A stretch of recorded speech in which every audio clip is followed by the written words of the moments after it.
As full-time laptop reviewers, we use a lot of laptops, and one of the perks of this job is that every day we get to choose which laptop we want to use. And by the way, we here don't just test the devices that you see us review on the channel, we actually use them ourselves. There are no hidden powerful desktops underneath our desks. So today, I thought it might be interesting for us to share which laptop, and sometimes laptops, we choose to use.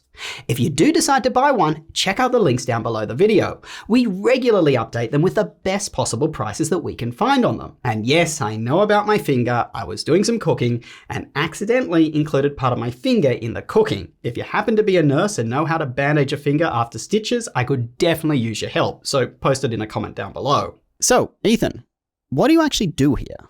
My job here is to be the cinematographer, laptop tester, and prominent hand model here at the studio.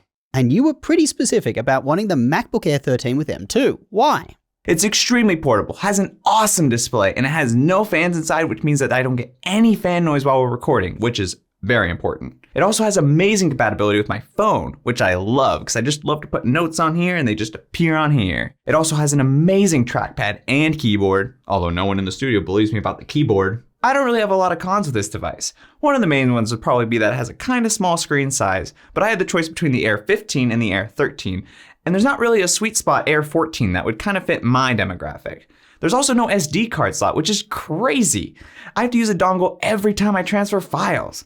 Thanks, Apple. The only other laptop I have a lot of experience with in the studio is the Dell Alienware X16R1. The main things I love about the Alienware are that it has very little fan noise while editing. The heat honestly isn't that bad for me as I kind of have cold hands by default. The RGB is absolutely awesome on this thing, not only on the stadium in the back, but along the keyboard and this trackpad. Look at that, that's awesome. It also has an amazing mechanical keyboard, which you can choose to upgrade to. The only downsides I really have with this laptop are that the screen is not the best, unfortunately, and the ports are really hard to find sometimes on the back with the stadium light being so bright. But overall, I really like this laptop. So Taylor, what do you do? My main duty is as an editor where I'm looking to add a little bit of pizzazz to the edits, but on occasion I test laptops and appear in videos. You've tested a bunch of different laptops. Which are the ones that you're just gravitating towards?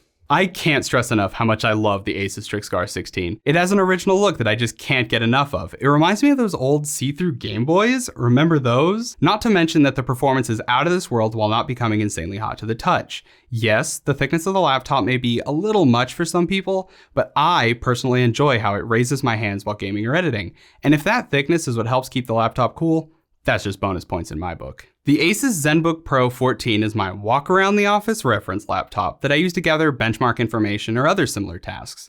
I was using the ZenBook 14 not Pro as it was ideal for this use case, but our model had spotty Wi-Fi and due to time constraints, rather than change the Wi-Fi card, I just swapped over to the Pro variant.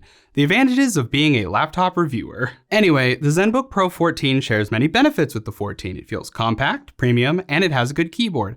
But obviously, no one should buy the Pro for casual use as it's overkill in terms of powerful components, and you'd be spending more than you need. And FYI, because we do like the ZenBook 14 non-Pro so much, we have a short coming out on how to replace laptop Wi-Fi cards in case you buy that excellent laptop. The Dell Alienware X16R1 is a laptop that I hate to love. While gaming, the heat coming off of the keyboard and out of the vents at my mouse hand are just too much to handle. But I feel myself drawn to it for productivity tasks such as taking notes.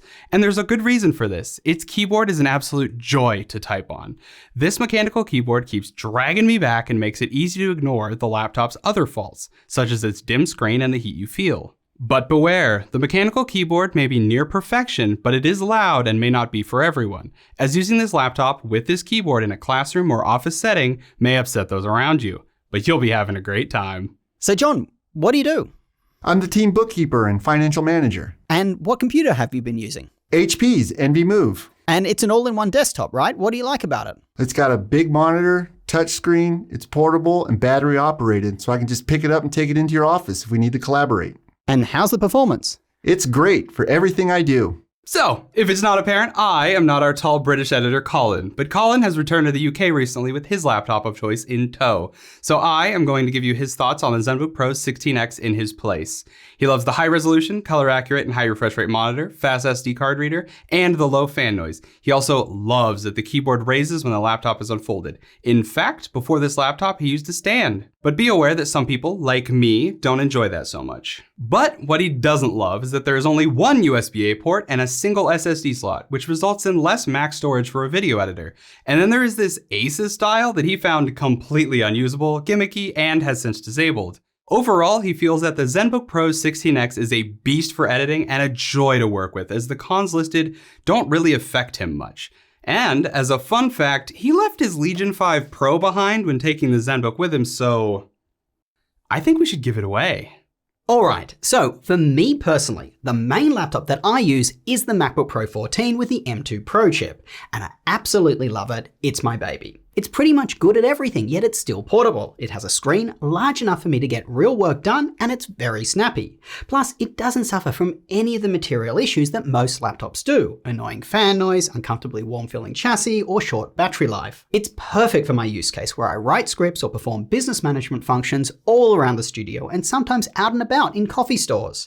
And because I travel frequently, I needed to ensure that my personal laptop would be powerful enough to edit our videos on and even render them if I'm in a pinch. Now, I have been using the newer M3 Pro MacBook Pro 14 a bit too, and it's kind of like 2 steps forward and 1 step back. Due to the increased efficiency of M3 and the change in the mix of cores, I definitely noticed some benefits of the M3 Pro over the M2 Pro. It feels cooler to the touch when doing something intensive like gaming, and it has longer battery life than my M2 Pro. But I am worried about switching over to it due to Apple's nuke to memory bandwidth. Rendering a video on my M2 Pro 14-inch already takes twice as long as rendering the same video on one of my max-equipped MacBook Pro 16s.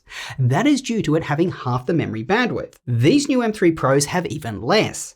And I just don't want to be stuck in a hotel on my vacation waiting for 30 minutes for a video to render. And yes, I have tried the M3 Max in the MacBook Pro 14, but that chip is a disaster in that laptop. It gets super hot with bad battery life. So guys, I don't know what I'm going to do, if I'm going to stick to the M2 Pro or move to the M3 Pro. Either way, it's certainly a first world problem. The next laptop that I use is the MacBook Pro 16 with the highest end M2 Max and M3 Max chips. These are the laptops that I use for video editing when I'm in the office. In a professional production environment like ours, time is money, and I really needed the best video editing laptop that I could get. That being said, Colin and Taylor's Windows laptops are faster for video editing than even the highest end M3 Max MacBook Pro 16.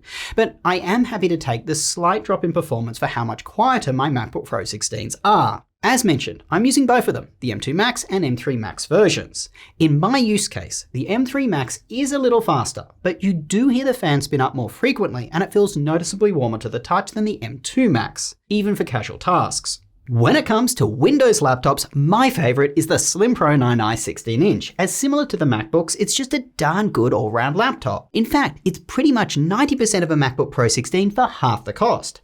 And compared to a MacBook, you can play the full range of AAA games on it, and it has a better keyboard.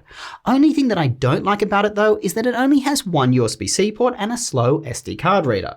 Its smaller 14-inch sibling for some reason has 2 USB-C ports and a faster SD card reader, which is really weird. Also, I do really enjoy using the Legion Slim 7. It feels very premium, great keyboard, and what you get for the price of that laptop is insane. That being said, Premiere Pro, our video editing software, still doesn't run all that well on AMD laptops, so I'm limited in how I can use it. And finally, I 100% agree with Taylor and Ethan that the Alienware X16R1 is magical. Seriously, its keyboard is just so good, and that material they use on the palm rest is really comfortable. Like them, I just want to use this laptop every time I see it, even if it gets a bit warm to the touch, which it does, and its screen isn't as bright as I'd like it. If they did fix those 2 issues, this laptop would be one of the best out there. Well, that's it. Apparently I've been roped into giving away our Legion 5 Pro from 2022. It's a really nice laptop, and if you'd like to win it, just check the competition details down in the description below the video. It's one of those ones where you get points for engaging with us on our various social media. And yes, as always, with our competitions, it is available to those living outside the USA.